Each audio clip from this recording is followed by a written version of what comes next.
Hmm. Well, technically, I grew up in Nairobi, Kenya.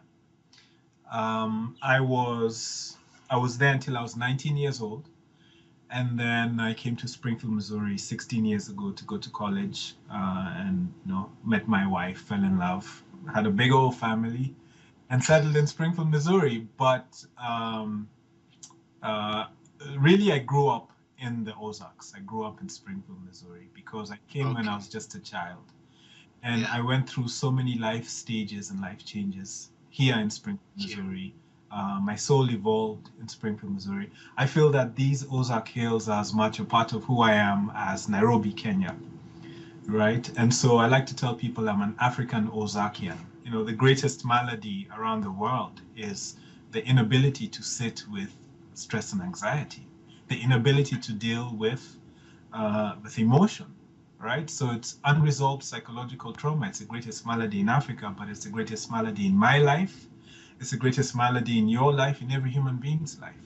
The unresolved issues we do not face that keep us from living up to our full potential. So this is not just about the Rwandan or the African story, but this is about the human story, right? About the need to forgive in order to live up to our full potential, in order to move on with our lives.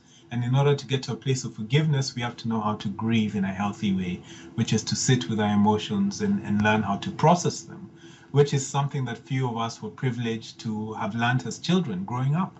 And this is not to say that we then blame our caretakers, because we'd have to blame their caretakers and go back and back, all the way to Adam or the primates, depending on your belief, right? But as adults, we are responsible for the quality of our lives, right? In other words, we are responsible for how we choose to respond to what happens to us.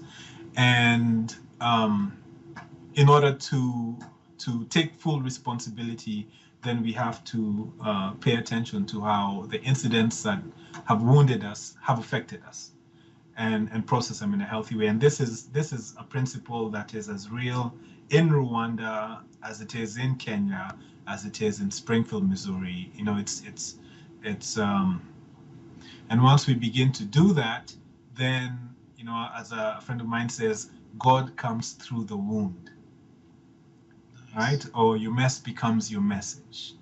And having an avenue where you can actually look at your wound and look at your shadow and process it and gain the incredible energy that comes from stopping this act of suppressing these emotions and just allowing them to come forth, and harnessing that energy gives us tremendous power.